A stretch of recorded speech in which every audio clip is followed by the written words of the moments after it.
New Zealand కాల్పుల్లో మరో తెలుగు వ్యక్తి మిస్ అయ్యాడు. హైదరాబాద్ కు చెందిన హసన్ కనిపించడం లేదు. దీంతో అతడి కుటుంబ సభ్యులు ఆందోళన చెందుతున్నారు. హైదరాబాద్ కు చెందిన హసన్ 9 ఏళ్ల కిందట చదువుకోవడానికి న్యూజిలాండ్ కు వెళ్లారు. ఇవాళ ప్రార్థన కోసం మసీదుకు వెళ్లగా దుండగులు కాల్పులు జరిపారు. పూర్తి అప్డేట్స్ అందించడానికి మా ప్రతినిధి రమేష్ వైట్ల సిద్ధంగా ఉన్నారు. రమేష్, హసన్ కుటుంబ సభ్యులు ఏమంటున్నారు? అతను చర్చికి వెళ్లినప్పటి నుంచి కనిపించట్లేదని అంటున్నారు. హైదరాబాద్ నదీం ఖాన్ చెందిన హసన్ 9 సంవత్సరాల క్రితం ఎంఎస్ చేయడానికి అతను న్యూజిలాండ్ న్యూజిలాండ్ వెళ్ళిన తర్వాత అక్కడే మ్యారేజ్ చేసుకుని అక్కడే సెటిల్ అయ్యాడు.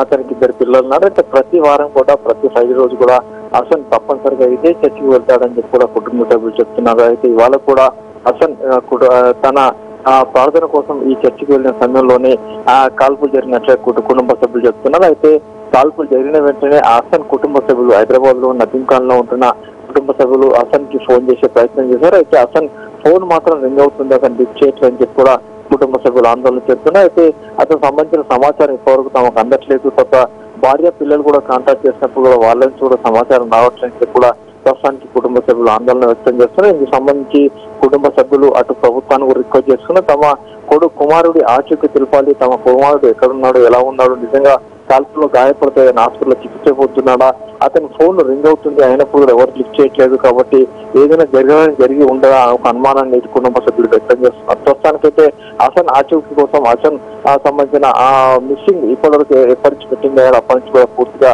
కుటుంబ సభ్యులు ఆందోళన చెందుతూ కుటుంబ సభ్యులు ప్రభుత్వాన్ని కూడా రిక్వెస్ట్ చేస్తున్నారు. అయితే ఈ ఘటనలో ఒక వ్యక్తికి తీవ్రంగా గాయాలు కావడం, మరొక వ్యక్తి అదృశ్యం కావడం అనేది దీనికి సంబంధించి ఇక్కడ పోలీసులు ఏమైనా ఇన్ఫర్మేషన్ తీసుకున్నారా అక్కడి నుంచి? ఇప్పటికీ దీనికి సంబంధించి అటు కేసీఆర్ కి చాలా మంది ట్వీట్ చేయడం జరిగింది. కుటుంబ సభ్యులు కేటీఆర్ తో మాట్లాడడం జరిగింది. ఇక్కడ ఉన్న హైదరాబాద్ ఎంపీ ప్రస్తుత ఎంపీగా ఉన్న హైదరాబాద్ ఎంపీ అసదుద్దీన్ ఓవైసీ కూడా కేటీఆర్ తో మాట్లాడడం జరిగింది. అయితే కేంద్ర విదేశాంగ మంత్రిత్వ శాఖతో మాట్లాడి తమ వాళ్ళ క్షేమ సమాచారాన్ని తెలుసుకోవాలని చెప్పి ఎప్పటికప్పుడు ఇటు అడగడం జరిగింది. ఇప్పుడు ఏదైతే ఒక వ్యక్తి అంబర్పేట చెందిన ఇక్బాల్ జహంగీర్ అతను కాల్పులో గాయపడడం జరిగింది. కాల్పులో గాయపడ్డ మసీదు లోపల కాల్పులు జరుపుతున్న దాంట్లో జహంగీర్ తీవ్రస్థాయిలో గాయపడ్డాడు. అతను ప్రస్తుతానికి ఆసుపత్రికి చికిత్స పొందినట్టుగా కుటుంబ సభ్యులకు ఇప్పటికే సమాచారం వచ్చింది. అతనికి సంబంధించిన పూర్తి వివరాలు ఇప్పటికే అంబర్పేటలో ఉన్న జహంగీర్ కుటుంబ సభ్యులకు రావడం జరిగింది. అయితే ఈ అసలు సంబంధించిన సమాచారం మాత్రం ఇప్పటివరకు కుటుంబ సభ్యులకు చేరట్లేదు. అయితే దీనికి సంబంధించి పూర్తి వివరాలు తెలుసుకోవడానికి ఎప్పటికప్పుడు కేటీఆర్ కావచ్చు, అసదుద్దీన్ ఓవైసీ కావచ్చు, ఎప్పటికప్పుడు సుష్మా స్వరాజ్, తర్వాత న్యూజిలాండ్ లోని అంబేద్కర్ కూడా ఎప్పటికీ టచ్ లో ఉండి మాట్లాడుతున్నారు. వీళ్ళ సమాచారాన్ని ఎప్పటికప్పుడు తెలుసుకొని కుటుంబ సభ్యులకు చేరవేసే ప్రయత్నాలు కూడా చేస్తున్నారు. Right, thank you Ramesh.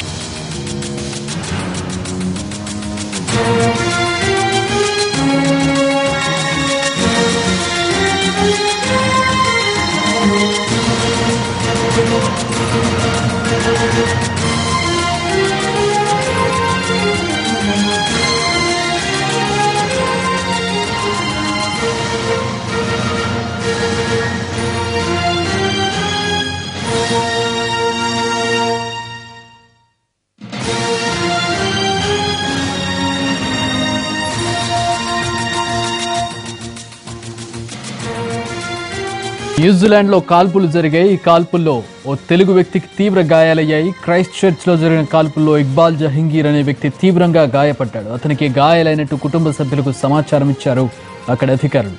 రేపు జహంగీర్ కు ఆపరేషన్ కూడా నిర్వహిస్తామన్నారు. అయితే తాము అక్కడికి వెళ్లేందుకు పాస్పోర్ట్, వీసా ఇప్పించేలా చొరవ చూపాలని తెలంగాణ ప్రభుత్వాన్ని విజ్ఞప్తి చేశారు జహంగీర్ కుటుంబ సభ్యులు. 15 ఏళ్ల క్రితం జహంగీర్ న్యూజిలాండ్ వెళ్లాడని, అక్కడే ఓ హోటల్ నిర్వహిస్తున్నాడని తెలిపారు కుటుంబ సభ్యులు.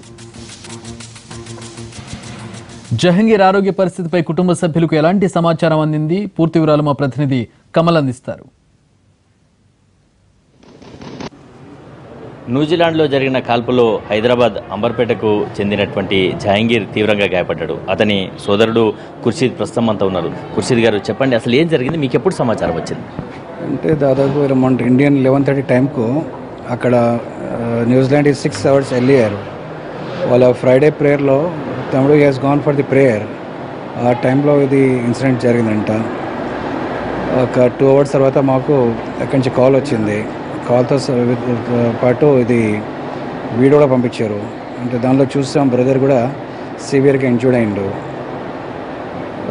అప్పటి నుంచి మేము we are trying to reach all this people, but very unfortunate అక్కడ ఇండియన్ ఎమ్మెల్సీ కానీ లేకుంటే అది హెల్ప్ లైన్ నెంబర్స్ కానీ ఎవరు కూడా ఇప్పటి వరకు కోఆపరేట్ చేయలేదు. ఏ నెంబర్ కూడా ఏ ఇన్ఫర్మేషన్ మాకు ఇవ్వలేదు. We came to know through our neighbours. ఆ నేబర్స్ గురించి వల్ల మాకు ఇన్ఫర్మేషన్ తెలిసింది. ఇప్పుడే మాకు తెలిసింది వాళ్ళ సర్జరీకి తీసుకెళ్లారంట. ఏం జరిగింది అసలు అక్కడ, ఏం జరిగిందని మీకు అక్కడ వాళ్ళు చెప్పడం జరిగింది? అంటే మన ఫ్రైడే ప్రేయర్కి వెళ్ళినప్పుడు సడన్గా వీళ్ళు టెర్రరిస్ట్ వాళ్ళు వచ్చి అటాక్ చేశారంట. అంటే కంటిన్యూస్గా వాళ్ళు వచ్చేసి దే గోన్ ఫైర్ చేస్తుంటే వీడియో చూస్తే దాదాపు ఆయన హండ్రెడ్స్ ఆఫ్ బుల్లెట్స్ ఫైర్ చేసిండు అక్కడ. దాని మా బ్రదర్ కూడా చాలా సివియర్గా చెస్ట్ పైన ఇంజురీ అయింది బ్రదర్కి కూడా. ఇప్పుడు ఆ నైబర్స్తో మీరు మాట్లాడారు కదా, హాస్పిటల్లో ఇంజూరీ అయ్యి ట్రీట్మెంట్ తీసుకుంటున్నాను, ఎట్లా ఉంది జహంగీర్ పరిస్థితి, ఎట్లా ఉంది, వాళ్ళు ఏం చెప్తున్నారు మీతో? అంటే అక్కడ పర్ఫెక్ట్గా 100% మనకి ఏమి ఇన్ఫర్మేషన్ రాలేదు. బట్ టెంటివ్గా ఇన్ఫర్మేషన్ తోటి what we can say is that he's undergoing the surgery now. ఎట్లా ఉంది, అవుట్ ఆఫ్ డేంజర్ అని చెప్తున్నారా, పరిస్థితి ఎట్లా ఉందని చెప్తున్నారు మీకు? I mean, neighbors, they cannot tell 100% right, so we are not aware. That hopefully he should be fine now. Bullet injuries on the right side, so we hope and pray that he should be all right soon. ఎప్పుడు వెళ్ళాడు ఖుర్షీద్ గారు, జహంగీర్ ఎప్పుడు వెళ్ళాడు, అక్కడ ఏం చేస్తున్నాడు? 15 years అయింది వెళ్ళేసి. ఆయనకి స్మాల్ రెస్టారెంట్ అది ఒకటి, అక్కడే రెస్టారెంట్లో స్థిరపడ్డా? క్రైస్ట్ చర్చ్లోనే రెస్టారెంట్ ఉంది. ఏం కోరుతున్నారు మీరు గవర్నమెంట్ని కానీ ఇండియన్ ఎంబసీని కానీ ఏం కోరుతున్నారు? మార్నింగ్ ఫోన్ చేశాను, ఒకటే చెప్పాను సార్, మాకు వీసా ఇప్పించేస్తే మేము వెళ్ళేసి మా బ్రదర్ కేర్ తీసుకుంటాము, ఇంకా అక్కడ ఎవరు లేరు, అండ్ ఈ పాయింట్ ఆఫ్ టైంలో డెఫినెట్గా ఫ్యామిలీ మెంబర్స్ దగ్గర ఉండాలా. And I requested and I hope I have seen some tweet of mister Owaisi that requested the external affair to provide the visa at the earliest. So we hope from the government that they will provide us the visa so that we can go and take care of our brother. ఇక్కడ జహంగీర్కి injuries అయ్యాయని చెప్పారు వాళ్ళు, దగ్గర చెప్పిన వాళ్ళు. వీడియోలో చూస్తాం right side of చెస్ట్లో అయిందండి. బుల్లెట్ గాయమైంది. అవును, బుల్లెట్ గాయమైందండి. త్వరగా కోలుకోవాలని కోరుకుందాం. మీరు కూడా గవర్నమెంట్ని ఏం అప్పీల్ చేస్తున్నారు ఫైనల్గా? ఏం లేదండి, just say what best they can do, they have to do it. And at this point of time, at least they can provide the visa, we can go and take care of our brother. That's what we need now at this point of time. Jahangir సేఫ్గా ఇంటికి రావాలని కోరుకుందాం. మొత్తానికి ఇది న్యూజిలాండ్లో గాయపడి ప్రార్థనా మందిరంలో జరిగినటువంటి కాల్పుల్లో తీవ్రంగా గాయపడ్డాడు. చెస్ట్ వద్ద బుల్లెట్ దూసుకుపోయింది. మాకు కుటుంబానికి వీసా ఇప్పించినట్టయితే తాము జహంగీర్ దగ్గరికి వెళ్ళి అతని యోగక్షేమాలన్నీ కూడా తెలుసుకునే అవకాశం ఉంటుంది, చూసుకునే అవకాశం ఉంటుంది. ప్రభుత్వం సహకరించాలి, మాకు వీసా ఇప్పించే ప్రయత్నం చేయాలంటూ కూడా జహంగీర్ కుటుంబ సభ్యులు, అంబర్పేటలో నివాసం ఉంటున్నటువంటి జహంగీర్ కుటుంబ సభ్యులు కోరుతున్నారు. కెమెరా పర్సన్ వెంకట్ యాదవ్తో కమల్ ఎన్టీవీ, హైదరాబాద్.